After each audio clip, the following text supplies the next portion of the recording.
Hai hai hai, Assalamualaikum warahmatullahi wabarakatuh. Bertemu lagi dalam video pembelajaran bahasa Indonesia. Nah, pada pertemuan kali ini kita akan mempelajari materi baru lagi loh. Materi apakah tersebut? Materi itu disebut sebagai fabel. Apa yang dimaksud fabel? Fabel adalah karangan yang menceritakan kehidupan binatang yang berperilaku menyerupai manusia. Fabel termasuk jenis dongeng, yaitu cerita fiksi atau rekaan yang dikembangkan berdasarkan hayalan belaka. Jadi, artinya kisah dan peristiwa yang disajikan dalam dongeng tidak benar-benar terjadi. Fabel disebut juga cerita moral karena di balik kisah dan peristiwa yang disajikan terkandung pesan yang berkaitan dengan nilai-nilai moral yang digunakan dalam kehidupan sehari-hari. Kalian pasti tentu sudah mempelajari fabel di jenjang pendidikan dasar. Nah, contoh dari judul-judul fabel: Kisah Semut dan Kepompong, Kucing dan Beruang, Kura-kura dan Monyet yang Rakus, dan fabel yang terkenal yaitu Kerbau dan Burung Bangau. Nah, setelah kalian mempelajari tentang fabel dan kalian bisa mencari contoh-contoh teks fabel, lalu dari teks tersebut kalian juga bisa menceritakan kembali. Adapun langkah menceritakan kembali teks fabel yaitu yang pertama, kalian harus membaca fabel secara menyeluruh ya. Selanjutnya catat tokoh dan wataknya. Selain mencatat tokoh dan watak, kalian juga harus mencatat latar dan alur dari cerita. Setelah kalian mencatat keempat tahap tersebut, kalian bisa mencatat gagasan pokok yang ditampilkan dalam paragraf-paragraf. Setelah itu, kalian bisa menceritakan kembali dengan lancar dan penuh percaya diri. Selanjutnya, kita juga akan mempelajari mengenai struktur teks fabel. Struktur teks fabel layaknya seperti pohon, terdapat struktur ya. Pohon terdiri dari struktur daun, buah, batang, dan akar. Nah, teks fabel terdiri dari struktur orientasi, komplikasi, resolusi, dan koda. Yang pertama, orientasi atau yang kita sebut sebagai pendahuluan. Pada orientasi dikenalkan atau ditampilkan tokoh, tempat, dan biasanya juga ditampilkan latar ya, latar atau latar tempat termasuk latar ya. Yang kedua, komplikasi atau pengenalan masalah hingga terjadinya konflik hingga puncak cerita. Setelah terjadinya puncak cerita, lalu terdapat resolusi atau konflik yang memuncak dan lalu disertai penyelesaian atau peleraian masalah. Ingat ya, komplikasi adalah tahap ketika pengenalan konflik hingga puncak konflik, lalu puncak konflik hingga peleraian itu juga terdapat dalam resolusi.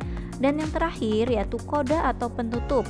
Dalam koda berisi bagian penutup cerita yang memuat tentang amanat atau pesan yang akan disampaikan. Ingat, fabel disebut juga sebagai cerita moral karena mengandung pesan-pesan moral yang disampaikan dalam kehidupan sehari-hari.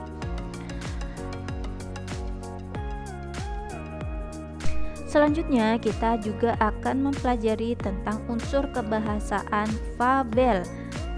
Yang pertama, unsur kebahasaan fabel memuat kata-kata sifat yang mendeskripsikan karakter perilaku, baik penampilan secara fisik maupun kepribadiannya. Kata sifat tersebut dapat berupa kata sifat cantik, pintar, rajin, ya.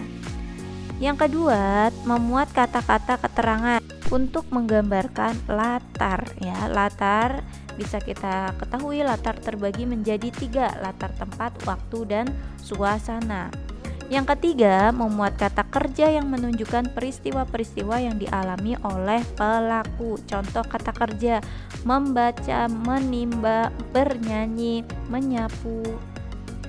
Yang keempat, banyak menggunakan kata bermakna denotatif atau bermakna sebenarnya, sehingga teks fabel, kalimat-kalimat dalam teks fabel cepat atau mudah dipahami. Yang terakhir, kadang disisipkan juga kalimat langsung ya. Kalimat langsung ditandai dengan adanya petik dua atau kalimat yang disampaikan diujarkan oleh tokoh. Kita pelajari lebih dalam mengenai kata sifat atau adjektiva ya.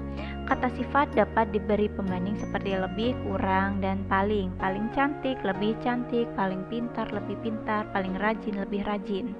Kata sifat dapat diulang dengan menggunakan imbuhan awal se dan imbuhan akhirnya. Contoh, serajin-rajinnya, secantik-cantiknya. Yang ketiga, kata sifat dapat dibubuhi keterangan penguat seperti amat, sangat, sekali, dan terlalu. Contoh, terlalu cantik atau terlalu rajin, terlalu manis. Kata sifat dapat diingkari dengan kata tidak ya. Tidak cantik artinya tidak cantik. Atau lawan kata dari kata cantik itu sendiri. Selanjutnya dalam fabel karena memuat tokoh-tokoh hewan yang menyerupai manusia, pengarang dapat menggunakan teknik penggambaran watak yang dapat bersumber dari dua teknik, yaitu teknik analitik atau langsung dan teknik dramatik atau tidak langsung. Teknik analitik digunakan oleh pengarang dengan menggambarkan watak tokoh secara langsung. Contoh menyebutkan sesemut yang sangat baik hati. Nah, contoh lagi, dari balik tanah muncullah seekor semut yang dengan sombongnya berkata. Jadi semut itu berwatak apa? Sombong. Selanjutnya, teknik dramatik. Teknik dramatik digunakan pengarang dengan menghadirkan watak tokoh cerita sehingga tidak langsung. Nah, teknik penokohan semacam ini dianggap lebih efektif daripada teknik penokohan analitik karena dapat berfungsi ganda. Nah, cara yang digunakan dalam teknik dramatik yaitu pelukisan latar tokoh melalui percakapan, pikiran, perasaan, dan perbuatan tokoh maupun melalui reaksi dari tokoh lain. Nah, rupanya kita sudah belajar banyak materi bahasa Indonesia. Kalian bisa meringkasnya di buku dan menambahkan dengan beberapa referensi dari berbagai situs maupun buku referensi. Untuk pembelajaran bahasa Indonesia materi fabel cukup sekian. Sampai bertemu di pertemuan selanjutnya. Apabila terdapat materi yang kalian masih belum paham, kalian bisa cantumkan di kolom komentar maupun menanyakan melalui personal chat. Untuk pembelajaran kali ini dicukupkan sekian. Wassalamualaikum warahmatullahi wabarakatuh.